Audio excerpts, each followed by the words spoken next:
featuring Morgan Brown and Michael Yu.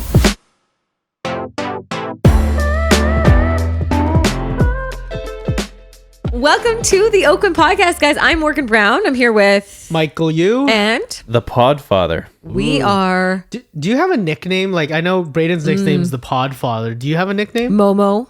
Momo. Yeah, Momo. Momo. Yeah. Really? Yeah. Who calls you Momo? Like, a lot of people in high school call me. Oh, this is so stupid. I'm going to call this out to someone that is currently will probably listen to this. But Okay. they used to call me 8-Ball Brown. 8-Ball Brown. You're going to have to unpack that one. Corner pocket. And I hated it. okay. Corner pocket. Like 8-Ball Brown, like last, like, I don't know. Why 8-Ball? She was a real partier in high school. No, I'll tell you why, actually. Isn't that like this a is really cocaine getting reference? personal. This is getting personal. Yeah, okay. But I have a tattoo that looks like an 8-ball. Whoa. And it's and when I got it, it's a Taurus sign, guys. It's a Taurus sign. It's a Taurus sign. It's a Taurus sign, but it technically, like, for some reason, someone saw it and they're like, it looks like an 8-ball, and it just just crowded. So thank you, Anosh, for what ruining my life. And that's one of your closest friends, right? Yeah, he is. Only Yeah. he is. Yeah, it's a guy. Yeah, only a close friend would say that. Like, if someone, like, everyone is supposed to lie. Like, what do you think of my hair? Yeah, And they're like, it looks great. No, it's like, that's horrible. I'm like, terrible. Oh my God. Actually, that's what Arlena, I thought too. Is that what good friends do? They Yeah, tell the good friends truth. tell the truth. It's I like, know. that looks like an 8-ball. like you're a fake friend. Like, It doesn't. Oh, that's so cool. It's Doesn't so look like an meaningful. 8-ball. Oh my gosh, that's It doesn't. awesome. Yeah. Anyways, that was one of my nicknames. And yeah. Oh, and when I was at Point Grey, people used to call me Little Honeybee. Little honeybee. Yeah. Why? Oh, yeah. Why? Okay, so they were all the natives.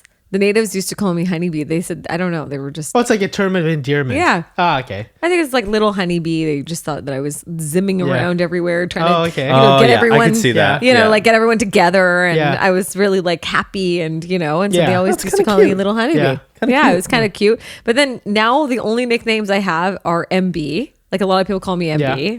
My husband calls me MB still, and yeah, and that's about it. What's your nickname for your? What's Priya's nickname for you? You know this. Okay, I actually dislike nicknames personally. But he gives them out. It's weird. I give them out to some, like, so I give them out to some people. I don't like nicknames for myself. But my wife calls me like Mikey. Yeah, it's so cute, guys. Mikey. I love it. Please stop it. My friends are here. Yeah, I'm like, it is, yeah, which is, I've never been called that before, actually. So. What about like what any other nicknames you have? For myself? Yeah, like other people? Like Warrior. Who do you call Warrior? I don't know. I'm just trying to give you a nickname. I wish that was my nickname. That'd be Yeah, cool. yeah. Ultimate Warrior. Like, we were just talking about wrestling earlier. Yeah, that's no. I don't really have too many nicknames. What would be your wrestling I feel name? like you have to be a memorable person to have a nickname. And I feel like growing up, I wasn't very memorable. What? You're just like downplaying yourself. I You were wasn't definitely memorable. I remember people that know you and they were like, yeah, he was cool. No one said that to me. Like, those aren't your real friends because they just lied to you. I think nicknames. What was your nickname? Did you have any nicknames? Oh. Well, yes, I did have a nickname. Well, I mean, Brady D definitely Brady was a D. nickname later on. In high school, they called me Schwuddy. Schwuddy. What is that? It's Schwuddy? yeah, it's like it's in a roundabout way. It's from the Alec Baldwin skit on Saturday Night Live. Oh, yeah. Schwuddy balls. Schwuddy balls? Yeah. That I feel is like so somebody funny. called me Schwuddy balls in Yeah. like grade 10 or something, and And then it just stuck. stuck for like Oh, 5 no. years. Oh, that's hard. I think okay, you roll with it. Yeah, every guy thing, it always like leads to the groin. Always. Yeah. It's Yeah, always. that's Like so guy funny. talk, it always leads to the groin. Yeah. What does that mean for my husband's nickname? I don't know. What is your husband's My husband's nickname is Prawn. prawn? Because he was like, I don't know why. Or like Prawn. Like they all call 'Cause he all was of his small, buddies. right? Yeah, he was tiny. Yeah. He So was a it's small kid. Almost like calling him shrimp, but Yeah. a little nicer. Yeah. right? Nicer. They all call him Prawn. They Mm-hmm. still call him Prawn. Like it's funny. He's And- not small though. No, He's not now- Yeah, I think he like- had a big growth he did. spurt. Yeah, Sean and Mike okay. knows. Yeah. He went through a big, like, I think it was after 16. He said that everyone Wow. thought he was good looking. After he was like, I went from being like this little kid to being like the good looking kid. Nice. Yeah. So he felt good about it. I think if you like, I feel like if you peak too early, it's not a good thing. Yeah, I Like, think so too. I yeah. think so too. Yeah. I think you're right. I think that's a It's good better way to be of- like a Yeah, like an gradual. ugly duckling into the swan. Yeah. Versus Yeah. going to a swan. But some swans, like I have some friends from high school and they were like the swan in high school and they just stayed a swan. Oh, really? They're like still great looking and Oh, healthy really? and happy. Are they well-adjusted people though? They're probably demented on the inside. I'm hoping. No, Just kidding. That's Not what I hoping. found after high school. Is Yeah. all those people that were like super popular in high school, and I saw this in college, even people I didn't know in high school, Yeah. is that they are walking around like, why doesn't everybody want to be my friend? And they didn't know how to make friends, and they Oh, got yeah. a little bit weird after high school. really? I was Yeah. I was like an ugly duckling, and I thankfully got. I think I like continued, and I hope I continued to get better. But I had the worst teeth. My teeth were like the worst thing ever. I had like a field. Like actually, one of my other nicknames was field goal, and Oh, because really? my 'Cause you had a teeth gap were in your so teeth. Yeah. gapped. Well, that's Yeah. not very nice. They Yeah. were mean. They were mean to me. Then, like in high school, they asked me out. So, because I got better, right? Like, Yeah. I shouldn't say this out loud, but What? basically, it's good to kind of have a little bit of like, Builds character, tease right? a bit. Yeah. I was teased for sure Yeah. as a kid. I think it builds character. They Yeah. always say like the most successful CEOs and all like the greatest leaders and stuff like that were not the bullies, but the bullied. Yeah. Yeah. So the victims were the ones that always like kind of, because they have to go through some hard times. They have to like, You know. have to kind of like build up really quickly, right? Yeah. Like, and I feel mean, like, yeah, for most people, like success is not like because you're naturally talented at something. It's because you just keep on failing and you just keep on going through it again and just trying it true. again. And It's like, so it's not true. really about being some weird, like there's very few geniuses in the world. Yeah. But it's just whoever can like take get through it. Yeah. Take Grit. yeah, exactly. Like take all the bumps and the falls and the disappointments and just keep like plowing through. You're right. I think that there's, we're both reading. I'm like almost the end of it because I'm a slow reader. How to lead, and Oh, yeah, a How lot to of Lead. them, Yeah. a lot of the people that I know you're talking about were completely bullied, massively bullied. Yeah. And it was very interesting to see like how many of them came from like nothing, and how many people came from like privilege. What do you think of that book? I mean, it was just an interview book. Like that's Yeah. I feel like I'm just, Well, it's just, yeah. like reading interviews. So Like, that's the thing. Like, so with so much media, it's all like surface. It's really like microwave version. Like, you know Yeah. what I mean? It's kind of Yeah. like, that's what I like the most about podcasts is because I feel like I like the long form. I like to go deep.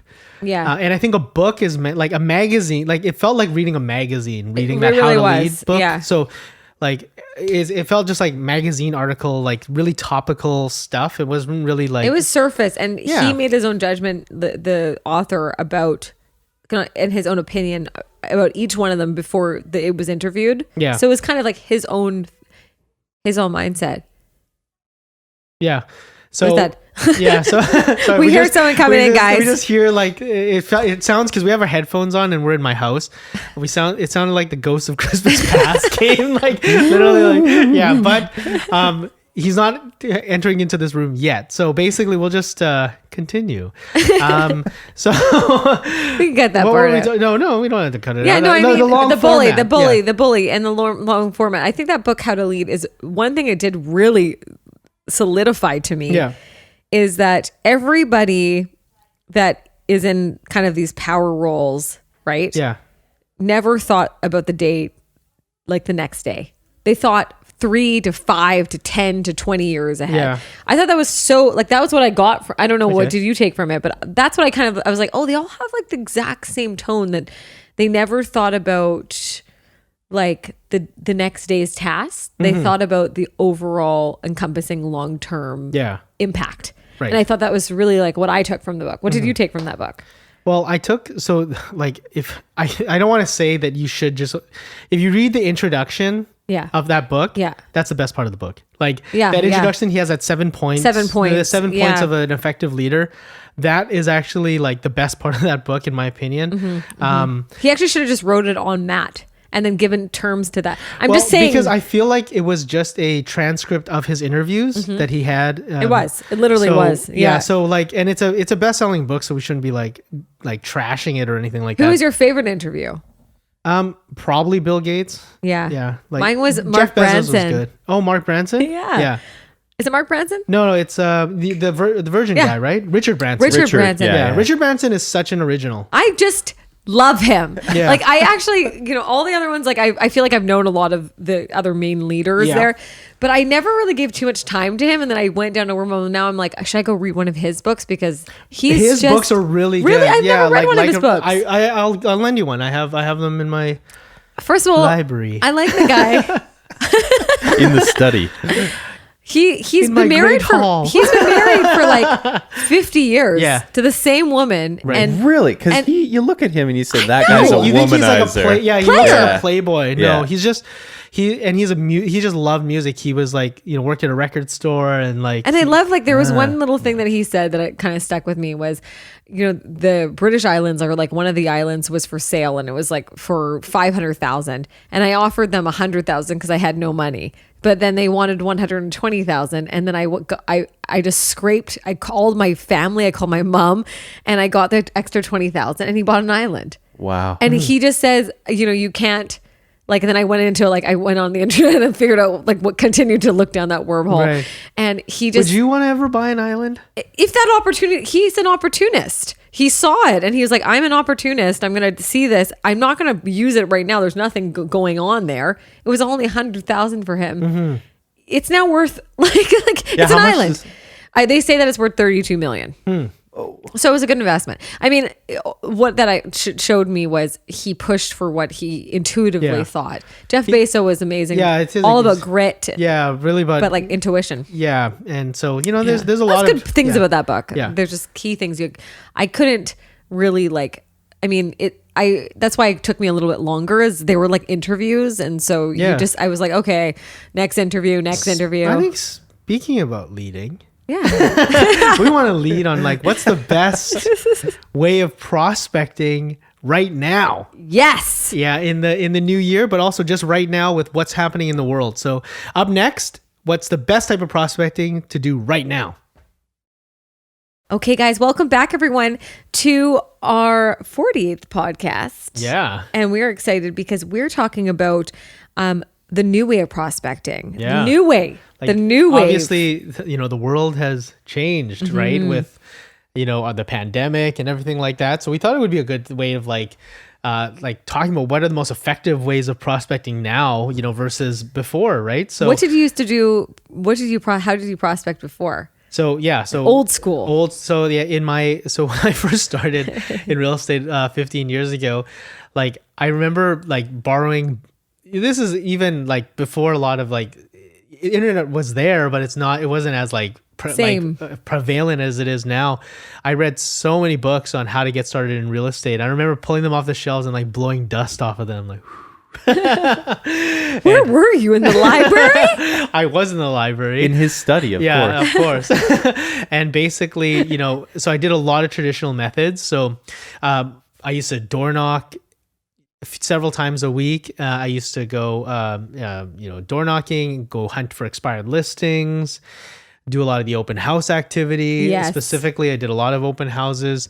I did a geographical farm, area where I would just kind of go to the same homes over and over again. And a lot of traditional for sale by owners was a big one for me too. I'd kind of try to find them in the newspaper or on Craigslist and go to their houses. So like really creepy stuff. So I was like a major prospector, and a bulk of my clients that I have now are still from those days. Yeah. So So how about fun. you? How did you start? I was all open houses. Open houses were my name of my game. I was the open house queen. Yeah. And I actually just was like, I made it a job. Like, I think that was a big thing with prospecting. You have you're to really be consistent on it, right? I'm, Yeah, I'm you're like just- very disciplined person. So Yeah. I'm like, okay, I need to go do this because I'm broke and I have no money. Need or discipline? Yeah, exactly. I was like, but that was one. And obviously geographical farm, I did it a lot in that beach district when I first started and really experimented. I did a lot of Craigslist ads. Yeah. Back in the day, that used to be big, and blogging. What was what kind of Craigslist ads? Like, I'd be like, a new listing that just came to market, and then I put a downtown thing, and I say, for any new listing that you'd like to search, press this link, and I'd go all to my website. So they became website leads. Oh, okay. And then I would blog on every unit that would come out at every day. So every day I would sit down and take the expired, and Shelly laughs about this because she remembers, because she used to work in my office. I used to sit there in my little cubicle for like ever and just blog. And then when I wasn't blogging, I was handwriting notes to people that I knew and to people, general public. Cause no one in my sphere would have used me. I was too young and I didn't know anybody. Right. And then as it grew, now it went into relationships. Do you think that was a mental block, or do you think that was actual block? I think I didn't know many people that had properties. I was so young. Like, I mean, if you think about 20 to 20, but then as time went on, like 25, 26, 27, I started seeing people were buying investment properties. Well, because I've been working, I work with obviously a lot of young realtors. Our Morgan and I and our team, we do work with a lot of young realtors. And like, I feel like that was a mental block for me when I first got started. I'm too young. My network doesn't know anyone. I think there were people in my network that, could have recommended me to their parents or to their aunt and uncle, that I just kind of cut off. And I was like, and I actually didn't do it at all. So I didn't do any warm business in my first year. I think I did one. I think I did one. It was like my dad's. Yeah. I did one for my uncle. Penny listing. Yeah. And I think that was like, everything else was cold prospecting, but I feel like and I know because from experience working with a lot of these new agents that's not the case, actually. Even a lot of young agents that we get. I think so too. I think there's many different breaks of prospecting. One is like relationships, and I think that was a little bit of maybe a block for both of us. Right. Two is that cold, like just met type client that you would see at open houses. And then there's also just now in general, the internet, like web leads and lead generation. We have to really, I think we have to really pivot here, with the ways we're prospecting now. Obviously, I don't think, I would not recommend an agent right now to do, in the midst of the heightened numbers in COVID, to go knocking on everyone's doors and getting people to, try to list their place. That's not, sustainable right now. It's not something that I would suggest doing until, obviously people are scared still. Yeah. People are still in that fear mode. So we have to find new creative ways in which to do, to really, to be able to perform our duties as an agent. And the market's really good and there's really good opportunities. So prospecting is going to be absolutely key to be able to unlock a lot of new business for us. So, we wanted to talk about the top ways right now in which to prospect and which to grow your business. Right. We're early in the new year. It's about to be listing season. So let's start off the top. Perfect. So warm calls is number one. Yes. Warm calls. Warm calls. Now, what are warm calls, Mike? What is the key thing about prospecting with warm calls? Okay. So there is a lot of people have, like we were talking about, the mental block. A lot of people have that, they don't want to reach out to people that they know within their sphere of influence. I'm going to tell you right now, it is more likely that somebody within your sphere of influence, a past client, someone that's within your network, high school, they're the ones that are most likely to utilize your service. Something that I learned very early on in the business was that this is not a real estate business, it's a people business. And so the more people that we maintain and maintain, like it's like a good property. You want to maintain that property. You want to maintain that relationship that you have with people. So by doing a series of warm calls, so, it is the new year. It's coming close to Chinese New Year. Like, it's a great reason to reach out to people and to do so on a regular basis. We talked earlier about tax assessments. Yeah, tax assessments. Right. So we want to be able to connect with people with a warm phone call.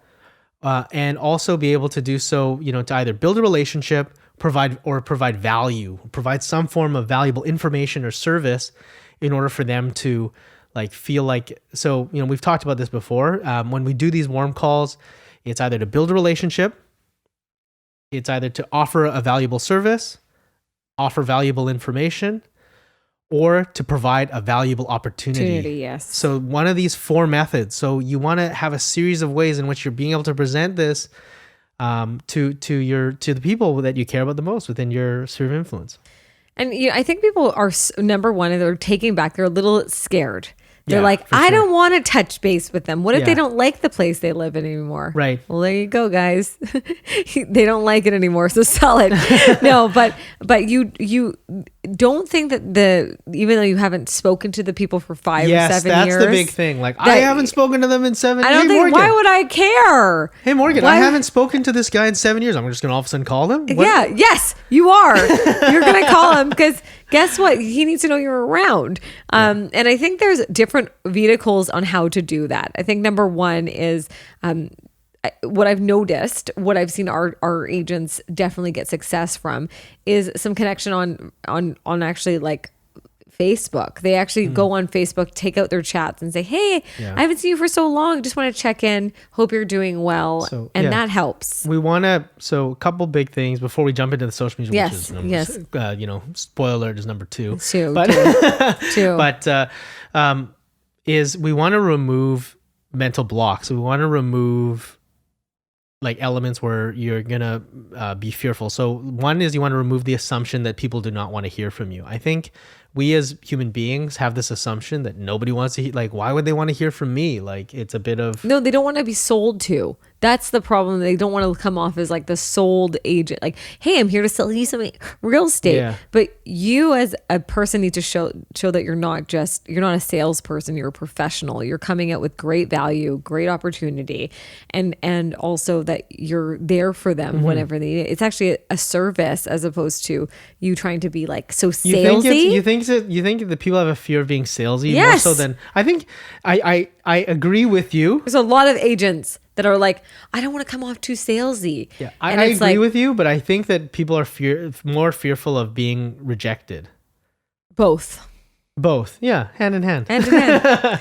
I think rejection is, I think the best salespeople or the best service people are the ones that just ignore that and just know that they're not rejecting you as an individual. They're rejecting the service at that time. Yeah. That's my biggest piece of advice, Totally. everybody. Yeah, you can't take it emotionally. Don't take or it personally, personal. because doing these outbound type of activities, it's like, so prospecting defined as outbound activities that you're doing to be able to develop business, Yes. right? So these are things that you're doing actively, kind of like, phone calls All or the time. text messages or direct messages or emails that you're sending out directly to people to be able to develop some business, right? And so I think, I think you don't want to, your content shouldn't be that kind of cheesy, cliche realtor stuff. Yeah. So yeah, that's where we're gonna segue into our next part, which is authentic marketing, authentic social media. Social media. authentic- yeah. Yeah. And the best ones that I've seen that are doing it and picking up clients are ones that are not just posting their solds. Right. Like the ones that are posting their solds out. Okay. So first of all, it's a great way of prospecting. Like I have most of the people that I've heard got this year that are in the, the top producers after speaking to them, said that they got anywhere between 5 to 10 of their deals done on social media. Yeah. That's a huge amount That's a of lot. business. Yeah. And they're like, it's a full-time job. I'm on there all the time. I'm creating this new balance of like people outwards. But the biggest thing is they're adding value. So whether they're going again and showing opportunity, like of a recreational property, or they're showing property that hasn't hit the market yet. So it gives people a bigger chance. Like, is it James Gerber? They do a beautiful job. They don't work with us, but they're fantastic. Yeah. And they do a great job of it. That's when you start seeing that kind of return. Hey, Right. keep me posted on what's actually coming on the market in that area. I'm looking. All of a sudden, a new lead comes in, right? So I'm really a big proponent of this element of authentic marketing or authentic social media. So basically, when you're touching base with someone, and I don't like, this is how my mind works. Everyone's mind Yes. works a little bit differently. And we talked about this earlier. I don't want to repeat myself too much, but there are 4 avenues and there's 4 windows in which to reach out to people. So there's that relationship building window, Aspect, yeah. which would be like, here's a peek into, if I'm doing it in social media, here's a peek into my real life. Here's like who I am as an individual, because that brings people closer to you. It's Yeah. a relationship Connection. builder. And so if someone likes that, to have a really great automated way or like a rule for yourself to be able to, reach out to them in some way to develop a better relationship. The second is through a valuable piece of service that you're able to offer. them that is unique and valuable to them. So if that's the window that you're offering in social media, hey, do you guys know that I provide like a free staging consultation, or if I provide this thing, like, but doing so in a way that is authentic and very much genuine to you. And then the third would be obviously a valuable information, a piece of information, and presented in a way in which they can consume that information in the way that you like to think. So for example, if it's that BC assessment, if you're like like there's an agent in our office who I really love, and he's like a numbers guy. He loves spreadsheets. He's an accountant. And he's just so into it. So explain it to give them that. Yeah, go for it. Give them the value, because that's the value from this individual to their constituency. And then, but if you're more like me, that I like to break things down in a super simple method. Like this is like super simply what it means, and breaking that down so to make it more efficient. So then that would be kind of how I would present the BC assessment kind of aspect. And then finally, the last part is to present an opportunity. So like, wow, like not just a new listing that you have, but hey guys, did you know that downtown condos are at over the past 5 years are at the lowest prices like something along those lines. And they're like, oh shoot. I know. So if you're thinking about buying investment property, this might be the market that you're interested in. So offering a really valuable piece of opportunity for them to be able to say, or, whatever that looks like. So, there might be an opportunity in taking out equity from your home and doing this. So like really thinking about really creative ways in which to create opportunities, and doing so in your marketing, but through the lens, I don't know if does that make sense? Yeah, through the lens of somebody else's. Through the lens of your own authentic way. Yeah. I think being authentic is really, it's, first of all, content is getting eaten up in a very high and fast pace. Yeah, right now.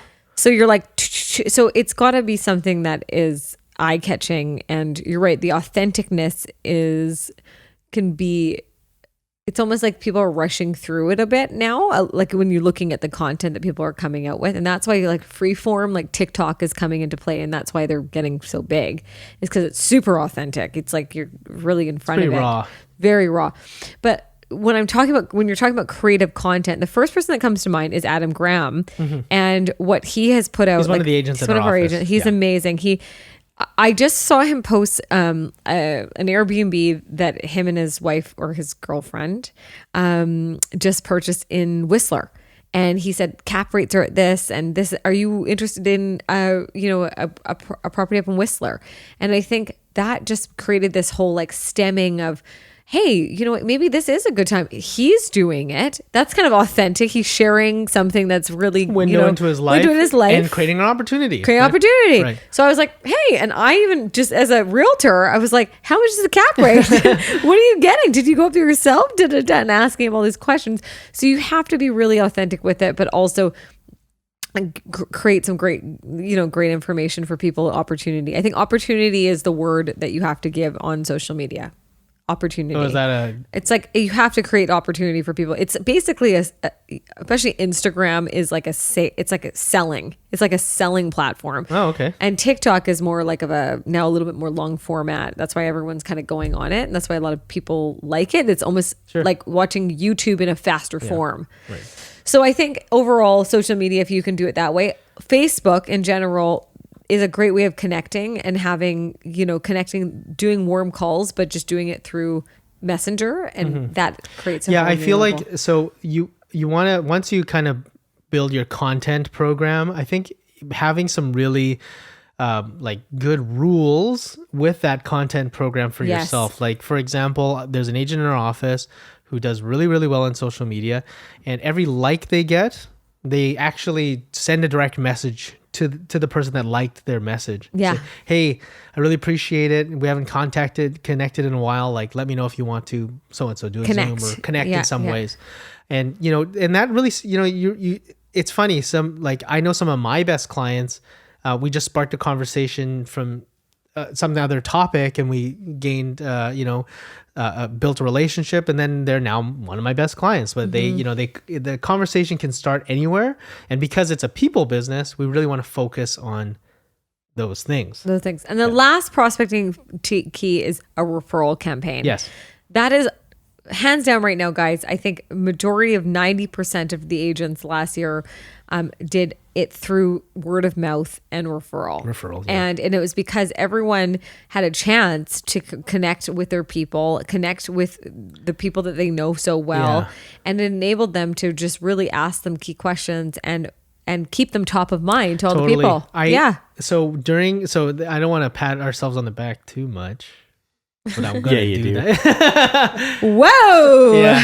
So right at the start of COVID, we did so much educational programming for a lot of those agents and we talked to them about like authentic marketing programs, using the power of social media, doing these warm calls in our office, and also to like, do what Morgan said, begin a referral kind of campaign, get people to, because we can't do open houses, so we need to do other methods.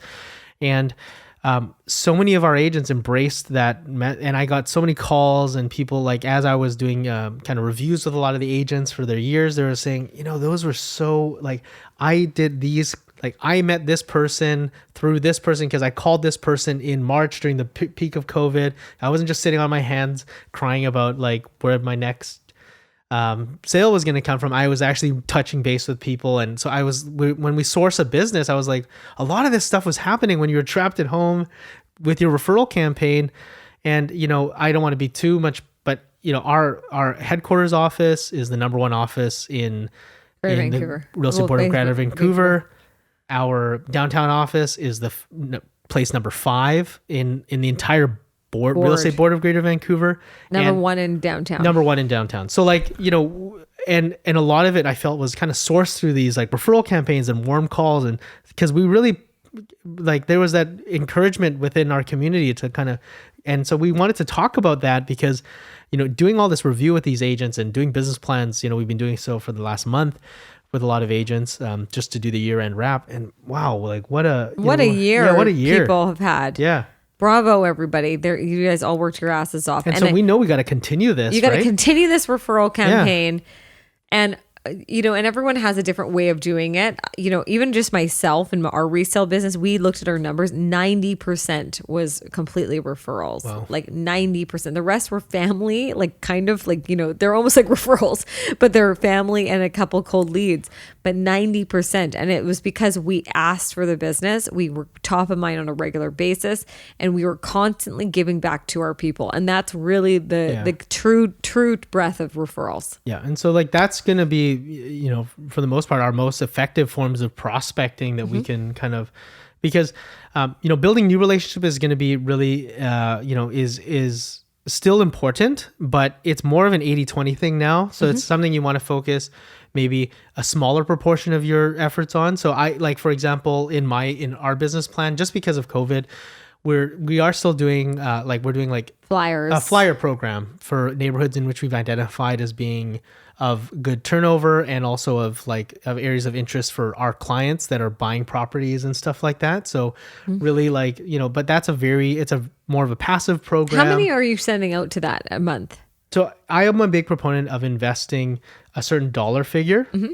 So, so it's, depending on the size of the business. So it would be our mailing campaign. We spend, like, just openly, I spend about $3,000 a month. Exactly how much I do. Yeah. On the mailing campaign. Cause it's a certain proportion of my gross revenues of the year. Yeah. So I should be less. That means, but I will say I spend $3,000 a month. Yeah. And I'm just being open with people because that is what it takes to create a really solid farm. Well, I think you can have smaller, like you can have, it just depends on how many, sales are transacted within that farm. So basically you just want to identify, it doesn't have to be a $3,000. No. It could be a smaller, yes. Like when I first got started, I had one building, just one. Mine was $500 in year 5. Yeah. So I just had one, like when I first started, I had 200 units that I just consistently spoke to and like, just wanted to dominate that 200 segment. And then that was it. And that's all I could afford. The total budget was probably about $500 a month that I was spending, less than $500 a month, but it churned out, a certain percentage of sales, which is good. So that's like a passive form, but we're really focused on like the heart and soul of a Yes, business. sorry. Yes, so yes, like, yes. not to kind of Jump into it. But yeah, so and as you scale, so I don't know. So it just depends on how many sales you're going to conduct in a year. Yeah. And I think it's good to keep consistent. Like, I mean, that's every month. So, for us, for my team, that you almost equate to almost 4,500 flyers that goes out. So if it doesn't work after like 8 months, you're like, okay, this is you have to be committed to it. Yeah, you got to commit to something like an area for a year, and then you can kind of judge from there what's going to work. You'll be surprised. You think that someone picks it up and calls you right away, but like Morgan said, takes time. Sometimes it takes time, but that's just like one smaller element. But the heart and soul of a business right now typically is these warm calls, referrals, and like really authentic social media. That's where we want to really focus our attentions on. And if we do so, I feel like we're going to have the best year yet. 2021, baby. It's all about building. Let's go, guys. Thank you so much for joining the Oakwyn podcast. If you'd like to rate or review us, feel free to give us a 5-star and go ahead and send us any notes that you'd like us to know and recognize for any of our podcasts moving forward. You can also go to oakwyn.com/join and visit us there, and one of the leadership group members will come reach out to you. Yeah, it'd be nice to hear from you guys. And if you type into the message notes in the oakwyn.com/join, if you type in pod 2020, you'll get a free piece of mystery swag. Till next time, thanks for listening, guys. Bye. See you later. Bye.